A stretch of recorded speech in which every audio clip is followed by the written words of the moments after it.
Assalamualaikum warahmatullahi wabarakatuh. Sebelumnya saya ucapkan terima kasih kepada para dosen pembimbing dan juga dosen penguji yang telah bersedia meluangkan waktunya untuk menyaksikan video presentasi tentang skripsi saya dengan judul korelasi variasi body mass index dengan nilai kontras Jones ratio pada MRI lumbar sequence itu weighted FSA sagittal. Pertama adalah latar belakang. Di sini latar belakang dari penelitian ini adalah yang pertama, kualitas citra suatu gambaran itu sangat menentukan dalam membantu proses diagnosa. Lalu kualitas citra sendiri di sini juga dipengaruhi oleh parameter. Nah, parameter di sini juga ada parameter primer dan parameter sekunder yang mempengaruhi kualitas dari hasil citra. Lalu dalam kualitas citra sendiri ada yang bernama SNR. Nah, SNR di sini adalah perbandingan intensitas sinyal pada suatu noise pada suatu citra. Jadi tingkatan noise pada suatu citra. Lalu untuk SNR sendiri adalah merupakan pengurangan atau mungkin perbedaan dari SNR antara organ yang saling berdekatan. Lalu apa saja yang mempengaruhi kualitas citra itu sendiri? Ada juga faktor yang bisa diatur dan juga yang tidak dapat diatur. Salah satu faktor yang tidak dapat diatur di sini adalah body mass index. Body mass index di sini adalah berat badan dalam kilogram yang dibagi tinggi badan dalam meter kuadrat menggunakan standar pengukuran sesuai dengan rekomendasi dari WHO. Nah, di sini saya mengutip dari Goyaki et al. Pada tahun 2015. Lalu untuk selanjutnya adalah pengaruh dari BMI sendiri terhadap vertebrae. Nah, di sini memang BMI kebanyakan mempengaruhi berbagai penyakit pada tulang belakang, sehingga berdampak di sini pada proporsi pada meronya. Lalu selanjutnya adalah alasan penelitian. Penelitian ini diambil ataupun diangkat karena memang kebanyakan penelitian sebelumnya itu hanya fokus untuk membandingkan kualitas citra dengan perubahan parameter scanning. Namun tidak ada bahasan yang membahas tentang visibilitas dari anatomi pasien itu sendiri. Lalu selanjutnya adalah rumusan masalah. Rumusan masalah di sini adalah bagaimana korelasi dari variasi body mass index dengan nilai kontras ratio MRI lumbar sequence to weighted imaging fast-spin echo sagittal. Lalu dari tujuan penelitian sendiri adalah ada dua. Tujuan umum yaitu untuk mengetahui korelasi dari variasi body mass index dengan nilai kontras ratio MRI lumbar sequence to weighted imaging fast-spin echo sagittal. Lalu ada juga tujuan khususnya di sini. Tujuan khususnya adalah untuk mengetahui variasi dari nilai BMI pada pemeriksaan MRI lumbar untuk mengetahui nilai kontras ratio pada masing-masing level BMI. Lalu juga untuk mengetahui korelasi dari pengaruh variasi body mass index terhadap nilai kontras ratio. Selanjutnya adalah manfaat penelitian. Manfaat penelitian di sini ada dua. Yang pertama adalah manfaat teoritis dan juga manfaat praktis.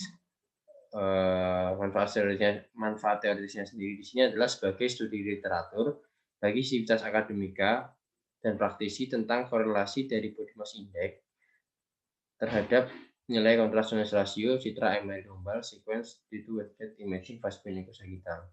Lalu untuk manfaat praktisnya menjadi referensi dalam pengambilan citra MRI lumbar pada pasien-pasien dengan kategori nilai BMI yang berbeda-beda untuk klinis ataupun keluhan dari punggung bawah ataupun LBD. Untuk hipotesis penelitian di sini, untuk H0-nya tidak terdapat perbedaan korelasi antara nilai CNR pada masing-masing level BMI pada pemeriksaan MRI lumbar sequence weighted imaging FSI sagittal. Untuk H1-nya sendiri terdapat perbedaan korelasi antara nilai CNR pada masing-masing level BMI pada pemeriksaan MRI lumbar sequence weighted imaging FSI sagittal. Lalu untuk bab keduanya yaitu tinjauan pustaka, meliputi yang pertama pemeriksaan MRI lumbal, mencakup tentang pengertian dari MRI lumbal sendiri, yang kedua anatomi imaging dari lumbal, yang ketiga adalah prosedur pemeriksaan MRI lumbal. Lalu ada juga pembobotan citra, mencakup tentang pembentukan citra, pembobotan pada T1 dan juga pembobotan pada T2. Lalu selanjutnya membahas juga tentang sekuen fast spin echo. Jadi di sini mencakup tentang pengertian dari fast spin echo, mekanisme kontras pada fast spin echo, lalu juga membahas tentang karakteristik dari kualitas citra, termasuk di sini penentuan kualitas citra MRI, SNR, CNR, dan juga spatial resolution dan juga scan time. Yang terakhir di sini juga dituliskan tentang body mass index, meliputi pengertian dari BMI dan juga faktor-faktor apa saja yang mempengaruhi dari BMI, termasuk di sini adalah usia, pola makan, aktivitas fisik, dan juga jenis kelamin dari pasien. Lalu untuk selanjutnya adalah metodologi penelitiannya, meliputi jenis penelitian, populasi, sampel, dan sampling, variabel penelitian, definisi operasional, dan juga prosedur dalam pengumpulan data. Untuk metodologi penelitian yang pertama adalah jenis penelitian. Jenis penelitian di sini adalah penelitian analitik observasional dengan pendekatan perspektif. Untuk populasinya sendiri adalah pasien ataupun volunteer yang melakukan MRI lumbal di National Hospital Surabaya. Untuk sampelnya di sini adalah beberapa pasien dengan keluhan nyeri punggung bawah dengan memperhatikan level dari BMI tiap-tiap dari pasien maupun dari volunteernya. Untuk sampelnya di sini adalah yang telah memenuhi kriteria inklusi dan juga eksklusinya. Nah, kriteria inklusinya di sini adalah pasien dewasa yang telah melakukan pemeriksaan MRI lumbal dengan keluhan HNP ataupun nyeri punggung bawah.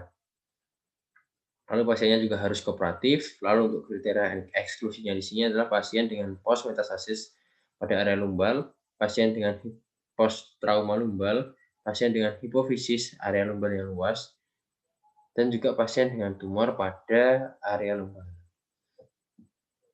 Lalu untuk besaran sampelnya di sini adalah jumlah pemeriksaan dari MRI lumbal ini sendiri. Besaran sampel dari peneliti ini adalah total dari keseluruhan kelompok sampel yang diketahui dengan penggunaan rumus Federer. Adapun di sini rumus Federer adalah dalam kurung N-1 kali dalam kurung T-1 lebih dari sama dengan 15. Sehingga diturunkan menggunakan rumus Federer ini, maka dihasilkan masing 4 sampel pada masing-masing kelompoknya. Di sini ada 5 kelompok, sehingga dalam penelitian ini menggunakan sampel sebanyak 20 pasien maupun ataupun juga volunteer. Nah, di sini variabelnya ada variabel bebas. Jadi variabel bebas di sini adalah tingkatan dari nilai BMI pada masing-masing pasien maupun volunteernya. Ada juga variabel terikat, merupakan di sini hasil citra MRI lumbal, sequence to imaging FSC sagital, dan nilai dari contrast to noise ratio. Untuk variabel kontrolnya di sini adalah parameter dari pemeriksaan MRI lumbal, sequence to imaging FSC sagital. Lalu ada juga instrumen dari penelitian ini. Jadi alat dan bahan yang ada dalam penelitian ini termasuk di sini adalah MRI 3 Tesla, vertebrae coil ataupun coil anterior, alat pengukur tinggi badan dan berat badan, komputer, ada kalkulator juga, dan juga lembar observasi. Lalu untuk definisi operasional di sini adalah pengertian dari body mass index sendiri adalah untuk indeks untuk yang digunakan untuk mendeteksi secara dini populasi remaja yang obesitas karena terdapat korelasi bermakna dengan lemak subkutan maupun lemak total dalam tubuh. Dikutip dari Arvin 2005. Adapun rumus yang digunakan untuk menghitung BMI adalah BMI sama dengan berat badan dalam kilogram dibagi dengan tinggi badan kuadrat dalam hitungan meter. Lalu juga ada pengertian dari MRI lumbal sendiri. MRI lumbal adalah suatu teknik pencitraan medis yang menggunakan medan magnet dan radiofrekuensi untuk memvisualisasikan dan menganalisa jaringan tubuh, aliran darah, dan juga fungsi metabolisme tubuh, serta dapat memperlihatkan herniasi yang kecil yang sulit dideteksi pada tulang belakang. Dikutip dari Van Rits et al. 2004. Lalu juga ada definisi dari CNR itu sendiri. CNR adalah perbedaan SNR antara jaringan dengan satu yang lainnya. Nilai SNR didapatkan pada jaringan pada peletakan ROI atau region of interest pada suatu jaringan. Adapun rumus dari CNR sendiri adalah CNR sama dengan SNR A min SNR B, di mana di sini SNR A dan B adalah nilai intensitas sinyal untuk struktur daerah yang ditempatkan ROI menurut Timis 2014. Adapun di sini juga termasuk sequence T2 yaitu imaging efesi sagital yang merupakan sequence yang digunakan pada MRI lumbar untuk mengevaluasi potongan vertebrae kembali dari penampang sagital. Sequence T2 weighted imaging FSC ini menggunakan TR 2900 dan juga nilai TI 100. Adapun prosedur pengumpulan datanya, yang pertama adalah pasien MRI lumbal. Di sini sudah mencakup kriteria inklusinya, lalu dilakukan pengukuran tinggi badan dan berat badan pasien. Lalu setelah itu dilaksanakan pemeriksaan MRI lumbal. Setelahnya diambil sequence T2 weighted imaging efesi sagital. Nah, lalu di sini setelah pemeriksaan sampai selesai, data tadi diolah untuk dilakukan pengambilan ROI pada titik yang telah ditentukan. Pencatatan nilai SNR dari titik ROI, lalu analisa nilai SNR-nya, pengisian tabel data pada nilai SNR, lalu penghitungan nilai CNR dari SNR yang setelah diperoleh, lalu dilakukanlah analisa data. Lalu untuk hasil penelitiannya, meliputi karakteristik sampel dan juga deskripsi hasil penelitian. Untuk karakteristik sampelnya sendiri, ada grafik distribusi sampel berdasarkan usia, di mana di sini ada 20 sampel yang masing-masing di sini telah dikategorikan sehingga meliputi 22 tahun sebanyak 10 sampel, 24 tahun sebanyak 1 sampel, 25 tahun sebanyak 6 sampel, 31 tahun sebanyak 2 sampel, dan juga 35 tahun sebanyak 1 sampel. Adapun juga di sini saya cantumkan grafik distribusi jenis kelamin pada sampel berdasarkan kriteria BMI. Untuk BMI underweight pada perempuan dan laki-laki sebanyak 2 sampel, lalu untuk distribusi normal itu sebanyak 3 untuk perempuan dan 1 untuk laki-laki. Untuk overweight-nya 2 orang laki-laki dan 2 orang perempuan. Lalu untuk obesitas 1 dan obesitas 2 masing-masing 4 untuk jenis kelamin laki-laki. Lalu deskripsi hasil penelitiannya. Analisa citra secara kuantitatif, meliputi SNR dan juga CNR. Nah, di sini saya berikan contoh salah satu potongan sequence T2 weighted imaging pasien ekosagital. Di sini pada level BMI underweight didapatkan diletakkan ROI pada 5 titik, di sini termasuk juga noise ataupun background-nya. Di sini pengukuran nilai SNR-nya menggunakan rumus SNR sama dengan N ataupun sinyal dibagi dengan noise. Nah, lalu juga ada penggolongan dari masing-masing citra sesuai dengan kelompok BMI untuk mengkorelasikan hubungan antara level BMI dengan SNR ya pada masing-masing jaringan. Jaringan-jaringan di sini adalah jaringan dari korpus, diskus, cauda equina, dan juga CSF. Untuk nilai masing-masing dari jaringan-jaringan yang telah diberikan ROI sehingga dan kita telah hitung SNR-nya, maka di sini untuk nilai SNR yang optimal berada pada level berat badan underweight karena di sini memang SNR-nya cenderung lebih tinggi daripada level BMI obesitas 2. Jadi di sini dapat dilihat bahwasanya nilai SNR dari masing-masing jaringan itu dalam hal ini corpus, diskus, cauda equina dan juga CSF di sini semakin berat badan ini bertambah ataupun BMI maksud saya ini bertambah dari underweight menuju ke obesitas 2, kecenderungan nilai dari SNR-nya ini justru semakin turun. Jadi ini bisa dilihat dari nilai min max-nya. Jadi untuk maksimalnya di sini memang masih pada level underweight seperti itu. Berangsur-angsur turun seiring pertambahan dari nilai BMI itu sendiri.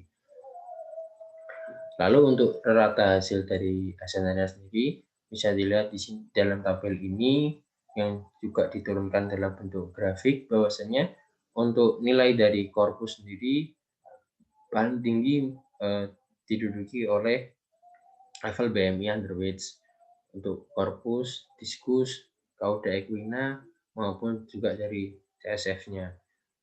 Semakin level BMI ini bertambah, kecenderungan dari nilai SNR-nya itu semakin turun seperti itu. Lalu untuk nilai CNR-nya sendiri adalah menghitung CNR dengan menggunakan rumus SNR-A min SNR-B.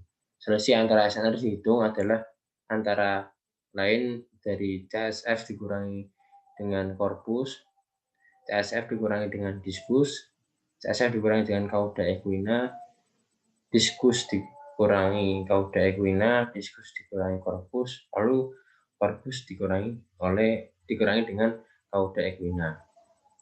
Adapun nilai ataupun distribusi dari masing-masing jaringan yang telah dilakukan pengukuran dari CNR maksud saya di sini adalah di sini bisa dilihat seiring bertambahnya berat badan ataupun mungkin maksud saya di sini adalah BMI, maka kecenderungan dari nilai masing-masing CNR-nya di sini juga semakin turun. Jadi di sini bisa dilihat bahwasanya rata hasil CNR di sini semakin bertambahnya nilai BMI, kecenderungan dari nilai CNR-nya semakin turun. Hal ini bisa dilihat dari pengurangan nilai jaringan CSF dikurangi oleh korpus. Jadi di sini ada 600 untuk di underweight-nya, berangsur-angsur turun sampai ke obesitas 2 sebanyak 387. Begitupun sama dengan pengurangan dari jaringan-jaringan yang lain ketika CSF ini dikurangi dengan diskus, CSF ini dikurangi oleh cauda equina, diskus dikurangi oleh korpus, diskus dikurangi dengan cauda equina, dan juga korpus dikurangi oleh cauda equina. Sehingga diturunkan dalam bentuk grafik, membentuk suatu grafik seperti yang tertera dalam presentasi ini. Lalu di sini juga kita mencari pengaruh nilai CNR terhadap variasi dari BMI. Adapun di sini pengklasifikasian dari BMI ini sendiri adalah underweight ini mencakup nilai BMI yang kurang dari 18,5. Untuk klasifikasi level normalnya sendiri adalah 18,5 sampai 22 maksud saya, 9. Untuk level overweight-nya di sini adalah nilai BMI yang kurang lebih dari 23. Lalu untuk risiko adalah 23 sampai 24,9, obesitas 1 adalah 29 sampai 29,9, lalu untuk obesitas sendiri adalah lebih dari 30. Namun di sini saya tidak mengambil level BMI untuk yang berisiko karena berdasarkan sumber, jadi berisiko di sini hampir sama ataupun bisa dikatakan sama dengan level BMI overweight seperti itu. Lalu di sini terlihat pengaruh dari nilai CNR terhadap variasi BMI di sini adalah semakin tinggi BMI, maka di sini nilai dari CNR-nya semakin turun, ataupun bisa dikatakan di sini adalah CNR di sini berpengaruh dari pertambahan dari variasi BMI seperti itu. Lalu untuk korelasi dari variasi level BMI sendiri terhadap nilai CNR-nya adalah di sini bisa dikorelasikan bahwasanya dengan penambahan nilai BMI, maka di sini akan berbanding terbalik dengan justru semakin minimnya ataupun semakin berkurangnya nilai dari CNR-nya seperti itu. Jadi bisa dikatakan untuk nilai maksimal dari masing-masing jaringan ini cenderung akan semakin turun ketika semakin bertambahnya nilai dari BMI masing-masing sampel ataupun masing-masing pasien seperti itu. Jadi untuk kesimpulannya di sini bisa dikatakan bahwasanya penelitian ini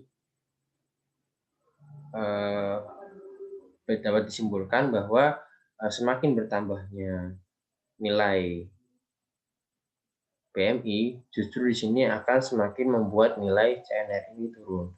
Lalu untuk saran dari penelitian ini diharapkan untuk kedepannya ada penelitian yang mengklasifikasikan ataupun mungkin mencari level yang tepat untuk masing-masing dari BMI yang sudah dikategorikan.